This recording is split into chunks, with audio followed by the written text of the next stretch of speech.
Thanks for the compliments ಅತ್ತೆ. ಇದಕ್ಕೇನು ಕಡಿಮೆ ಇಲ್ಲ. ಮಾತಾಡಿದ್ ಸಾಕು, ಹೊಟ್ಟೆ ಹಸಿತಿದೆ, ತಿಂಡಿ ಕೊಡು. ಅದಕ್ಕೆ ನಿಮ್ಮ ಕೆಲ್ಸದವಳು ಇದ್ದಾಳಲ್ಲ. ಇಷ್ಟಕ್ಕೂ ನಾನು ಈ ತಿಂಡಿ ಮಾಡಿದ್ದು ನನ್ನ ಗಂಡಂಗೋಸ್ಕರ. ಬರೀ ಇವತ್ತು ಮಾತ್ರ ಅಲ್ಲ, ಅವನು ಹಾಸ್ಪಿಟಲಿಂದ ಬಂದಾಗಿಂದನೂ ನಾನೇ ಮಾಡ್ತಾ ಇದ್ದೀನಿ. ನನ್ನ ಮಗನಿಗೆ ನಾನೇ ತಗೊಂಡು ಹೋಗಿ ತಿಂಡಿ ಕೊಡ್ತೀನಿ, ಕೊಡಿಲಿ.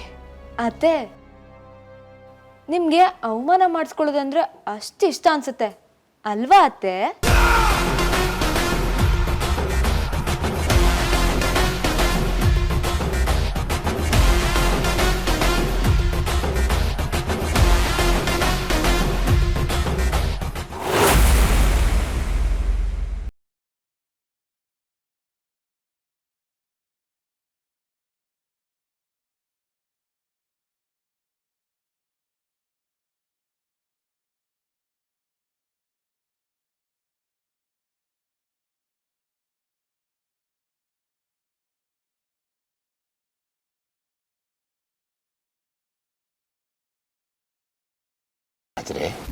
ಇದನ್ನ ನೀವು ತಂದಿದ್ದೀರಾ?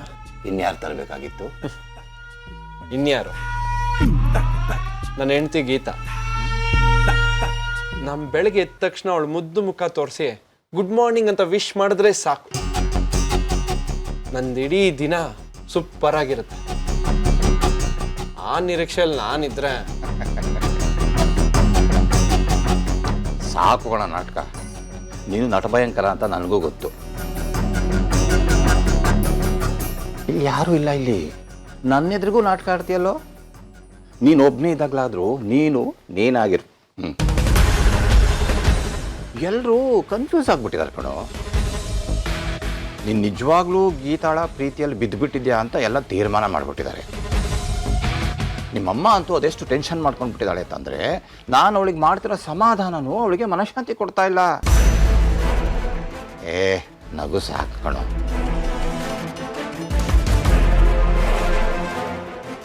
ಯಾಕೋ ನಗ್ತಾ ಇದೆಯಾ? ನಿನ್ನ ನಗುವಿನ ಚಮಕು ಸಾಕು. ನಿನ್ನ ಪ್ರೀತಿಯ ಕುಮ್ಮಕ್ಕಿನ ಬಗ್ಗೆ ಸ್ವಲ್ಪ ಮಾತಾಡು. ಏನು ಮಾತಾಡಲಿ ಮಾಮ? ಏನು ಮಾತಾಡಲಿ ಅಂತಂದರೆ, ಮಾವಂಗೆ ಕನ್ಫ್ಯೂಸ್ ಮಾಡ್ತಾ ಇದೆಯಾ ನೀನು? ನಿನ್ನ ಪ್ಲ್ಯಾನ್ಗಳ ಸುಳಿವು ಕೊಡದೆ ಮಹಾಭಾರತ ನಡೆಸೋದಕ್ಕೆ ನೀನೇನು ಶ್ರೀಕೃಷ್ಣ ಪರಮಾತ್ಮನೇ? ನೀನು ಹೀಗೆ ಇದ್ದರೆ ನೀನು ಬದಲಾಗಿದ್ಯಾ ಅಂತಂದ್ಬಿಟ್ಟು ನನಗೇ ಅನಿಸ್ಬಿಡುತ್ತೆ. ಅಂಥದ್ರಲ್ಲಿ ನಿನ್ನ ತಾಯಿ ಟೆನ್ಷನ್ ಮಾಡ್ಕೊಳ್ಳೋದ್ರಲ್ಲಿ ತಪ್ಪೇನಿಲ್ಲ ಅಲ್ವಾ? ಸರಿ, ಈಗ ನಾನು ಏನು ಮಾಡ್ಬೇಕು ಹೇಳು? ಒಂದು ಸರ್ತಿ ನಿಮ್ಮಮ್ಮನ್ನ ಒಳಗೆ ಕರಿತೀನಿ. ಅವಳಿಗೆ ನೀನು ಎಲ್ಲ ವಿಚಾರ ಬಿಡಿಸಿ ಹೇಳ್ಬಿಡು. ನನ್ನಿಂದ ಅವಳ ಮುಖ ನಾನು ನೋಡೋದಕ್ಕೆ ಆಗ್ತಾ ಇಲ್ಲ. ಓಕೆ ಮಾಮ, ಸರಿ. ಅಮ್ಮನ್ನ ಕರಿ, ಎಲ್ಲ ನಿಜ ಹೇಳ್ಬಿಡ್ತೀನಿ. ನೀನು ಹೇಳಿದ್ ಸರಿ ಮಾಮ. ಮನ್ಸಲ್ಲಿರೋದನ್ನ ಹೇಳ್ಕೊಂಡ್ರೆ ನನಗೂ ಸಮಾಧಾನ, ಅಮ್ಮನಿಗೂ ಖುಷಿ ಆಗುತ್ತೆ. ಕರಿ. ನನಗೆ ಗೊತ್ತಿತ್ತು. ತಗೋ ತಗೋ ತಗೋ.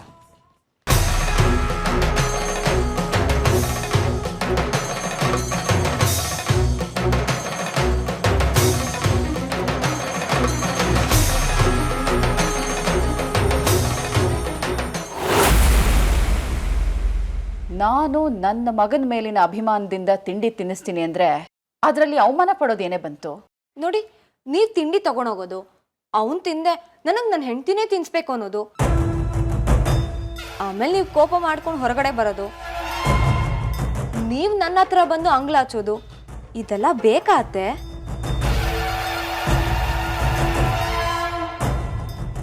ನನ್ನ ಗಂಡಂಗೆ ನನ್ನ ಕೈಯಾರೋ ಮಾಡಿರೋ ತಿಂಡಿನ ಕೊಟ್ಟು ಬರ್ತೀನಿ. ದಾರಿ ಬಿಡಿಯತ್ತೆ. ಹೊಡಿ ಅಂತ ಆಜ್ಞೆ ಮಾಡೋ ಮಿದುಳು ನಾವಾಗಿರ್ಬೇಕೇ ಹೊರತು ಹೊಡೆಯೋ ಕೈಯೇ ನಾವಾಗಿರಬಾರ್ದು. ಇವಳನ್ನ ಹೊಡಿದೇ ಇದ್ರೆ ಇವಳು ನನ್ನ ಆಶಾ ಗೋಪುರನ ಒಡೆದು ಹಾಕಿಬಿಡ್ತಾಳೆ ಅಣ್ಣ. ಸಾಧ್ಯವೇ ಇಲ್ಲ. ನಿನ್ನ ಮಗರಾಯ ತನ್ನ ಪ್ರೀತಿಯ ಗಾಳಿ ಗೋಪುರದಲ್ಲಿ ಅವಳನ್ನು ಬಂಧಿಸಿಟ್ಟಿರುವಾಗ ಅವಳಿಂದ ಏನು ಮಾಡೋದಕ್ಕೂ ಸಾಧ್ಯ ಇಲ್ಲ. ಇದನ್ನ ಸುಳ್ಳು ಅಂತ ನೀನು ಹೇಳ್ತೀಯ, ಆದರೆ ಅದು ಸತ್ಯ ಅಂತ ತಿಳಿಸೋದಕ್ಕೆ ನಿನ್ನ ಮಗ ಒಳಗಡೆ ತಯಾರಾಗಿದ್ದ. ಅಂದ್ರೆ ವಿಜಿ ಇವತ್ತು ನಿನಗೆ ಎಲ್ಲ ಸತ್ಯ ಹೇಳ್ತಾನಂತೆ.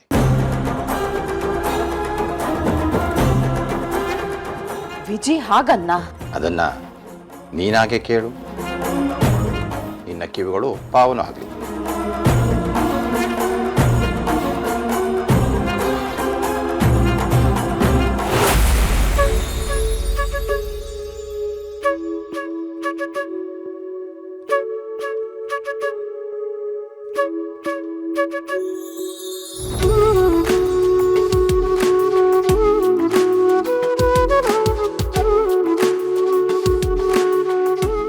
ಗೀತಾ, ನೀನೇ ತಿಂಡಿ ತಂದ್ಯಾ? ದೇವ್ರೇ, ಜನರ ಬೇಡಿಕೆನ ಈಡೇರಿಸ್ತೀಯ ಅನ್ನೋದಕ್ಕೆ ಇದೇ ಸಾಕ್ಷಿ. ಥ್ಯಾಂಕ್ ಯು ಅಮ್ಮ, ಥ್ಯಾಂಕ್ ಯು ಸೋ ಮಚ್ ಅಮ್ಮ. ಓವರ್ ಆಕ್ಟಿಂಗ್ ಮಾಡ್ಬೇಡ ವಿಜಿ. ಹಾ, ಓವರ್ ಆಕ್ಟಿಂಗ? ನೀನ್ ಆಕ್ಟ್ ಮಾಡ್ಬೇಕಾದ್ರೆ ನಾನು ಓವರ್ ಆಕ್ಟಿಂಗ್ ಮಾಡೋದ್ರಲ್ಲಿ ಏನ್ ತಪ್ಪಿಲ್ಲ ಬಿಡು.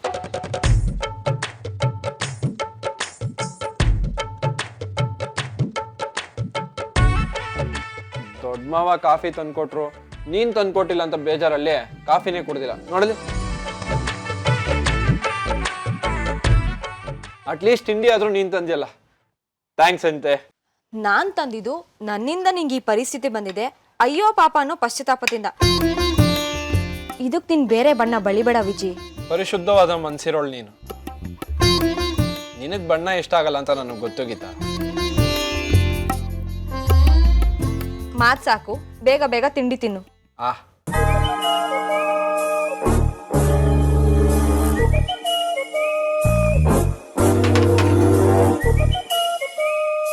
ನಾನ್ ಯಾಕೆ ತಿನ್ಸ್ಬೇಕು? ಬೇಕಾದ್ರೆ ನೀನೇ ತಿನ್ನು. ನನ್ ಮುಖದಲ್ಲಿ ಏನಾದ್ರೂ ಕೋತಿ ಕುಣಿತಿದ್ಯಾ? ಅಥವಾ ನನ್ ಮುಖ ನೋಡಿದ್ರೆ ನಿಂಗೆ ಹೊಟ್ಟೆ ತುಂಬುತ್ತಾ? ಮನ್ಸು ತುಂಬುತ್ತೆ.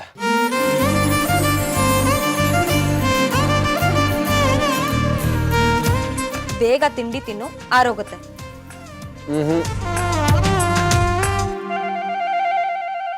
ಮತ್ತೆ ತಿಂಡಿನೇ ಹೋಗಿ ನಿನ್ ಹೊಟ್ಟೆ ಒಳಗೆ ಕೂತ್ಕೊಳ್ಳುತ್ತಾ? ನೀನ್ ತಿನ್ಸು.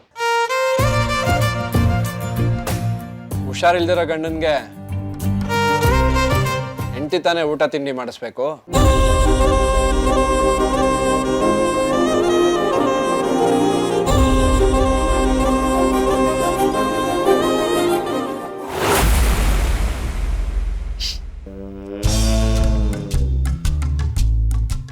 ಗೀತಾ ವಿಜಿಗೆ ತಿನ್ಸೋಕೆ ಅಂತ ತಗೊಂಡೋಗಿರೋ ಫುಡ್ಡಲ್ಲಿ ವಿಷ ಹಾಕದೆ ತಾನೆ?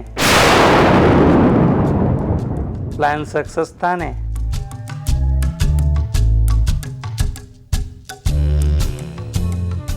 ಸಕ್ಸಸ್ ಆಗುತ್ತೋ ಸರ್ಕಸ್ಸೇ ಆಗುತ್ತೋ ಯಾರಿಗೊತ್ತು? ಯಾಕಂಬು, ನಿನ್ನ ಹುಬ್ಬುಗಳು ಇರಬೇಕಾಗಿರೋದು ಕಣ್ಣುಗಳ ಮೇಲೆ, ಅದ್ಯಾಕೆ ತಲೆ ಮೇಲೆ ಕೂತಿದೆ? ನೀವು ಹೇಳ್ದಾಗೇನೋ ಮಾಡೋದು ಮಾಡಿದೆ, ಆದರೆ ಭಯ ಆಗ್ತಾ ಇದೆ. ನೀವು ಹೇಳ್ದ ಹಾಗೆ ಹುಬ್ಬು ನೆತ್ತಿ ಮೇಲಿದೆ, ಹಾರ್ಟು ಹೊಟ್ಟೆ ಒಳಗೆ ಜರುಗಿದೆ.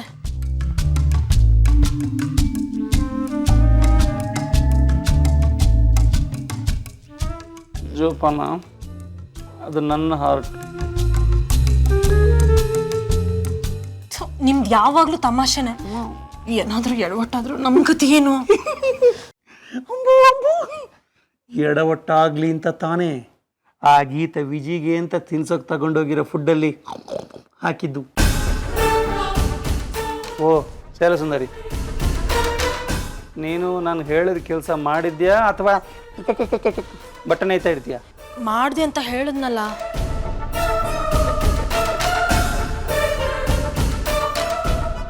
ಮತ್ತ್ಯಾಕೆ ಭಯ ಅಂಬು?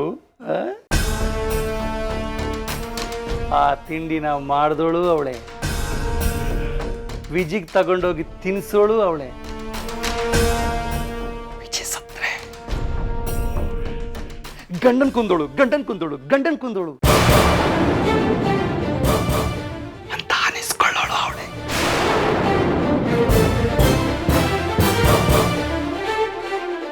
ಅಲ್ಲಿಗೆಲ್ಲ ಸುಖ ಅಂತ.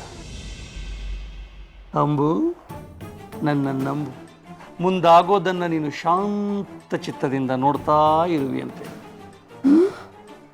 ಹಾಗಿದ್ರೆ ನಾವು ಸೇಫ್ ಅಲ್ವಾ? ಈ ಪ್ರಕರಣ ಸುತ್ತಿ ಬಳಸಿ ನಮ್ಮ ತಲೆಗೆ ಸುತ್ಕೊಳ್ಳಲ್ಲ ತಾನೇ? ನಿನ್ನನ್ನು ಸುತ್ಕೊಳ್ಳೋಕ್ಕೆ ನನ್ನ ಕೈಗಳಿವೆ, ನನ್ನನ್ನು ಸುತ್ಕೊಳ್ಳೋಕ್ಕೆ ನಿನ್ನ ಕೈಗಳಿವೆ. ಹೀಗಿರುವಾಗ ಯಾವ ಪ್ರಕರಣನೂ ನಮ್ಮ ಹತ್ರ ಸುಳಿಯಲ್ಲ ನನ್ನ ಅಂಬು. ನನ್ನ ಹೃದಯ ನಿನಗೆ, ನಿನ್ನ ಹೃದಯ ನನಗೆ. ಬರೀ ಅಪಹರಣ ಅಷ್ಟೇ.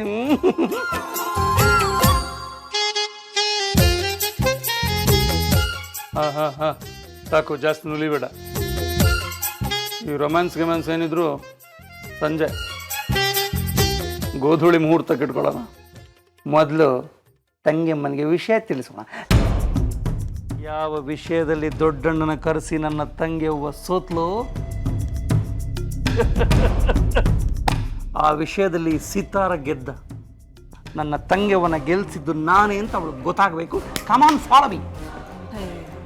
ಪರೀಕ್ಷೆ ಬರದ ತಕ್ಷಣ ಯಾರಾದರೂ ಸ್ವೀಟ್ ಹಂಚ್ತಾರಾ? ಫಸ್ಟು ರಿಸಲ್ಟ್ ಬರಬೇಕು, ಅದನ್ನ ನೋಡಿಕೊಂಡು ಆಮೇಲೆ ಸ್ವೀಟ್ ಹಂಚಬೇಕು. ಈಗ ವಿಜಯ್ ಸರ್ ತಿಂಡಿ ತಿಂದ್ರ ಅಂತ ನೋಡೋಣವಾ? ಅಯ್ಯೋ ಅಯ್ಯೋ ನನ್ನ ಅಂಬೂ, ನಿನ್ನ ಮೆದುಳು ತಗೊಂಡೋಗಿ ಯಾವುದಾದ್ರೂ ಮ್ಯೂಸಿಯಮಲ್ಲಿ ಇಡಬೇಕು. ಕಮಾನ್.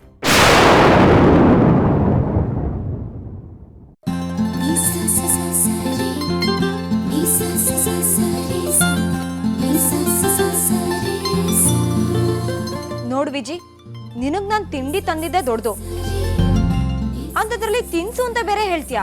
ಗಂಡನ್ಗೆ ಹೆಂಡತಿ ತಿನ್ಸ್ಬಾರ್ದಾ? ನಿಂದು ಒಂದ್ ಕೈ ಸರಿಯಾಗಿದ್ಯಲ್ಲ, ಅದ್ರಲ್ಲೇ ತಿನ್ನು. ಗೀತಾ, ತಿನ್ನೋ ತಿಂಡಿ ಬಾಯಿಗೆ ರುಚಿ ಕೊಡ್ಬೇಕು, ಮನ್ಸಿಗೆ ಹಿತ ಆಗ್ಬೇಕು. ನಾನ್ ತಿಂದ್ರೆ ಇದೆರಡೂ ಆಗಲ್ಲ. ನಿನ್ ಕೈ ಆ ಜಾದು ಮಾಡುತ್ತೆ. ಪ್ಲೀಸ್ ನೀನೇ ತಿನ್ಸು. ಇಲ್ಲ ಇಲ್ಲ ಇಲ್ಲ, ನೀನ್ ಏನೇ ಹೇಳಿದ್ರು ನಾನ್ ತಿನ್ಸಲ್ಲ. ಸರಿ, ನೀನ್ ತಿನ್ನಿಸ್ದೇ ಇದ್ರೆ ಇದ್ರಲ್ಲಿ ಒಂದ್ ತುತ್ತು ನಾನು ಹೊಟ್ಟೆಗೆ ಹೋಗಲ್ಲ.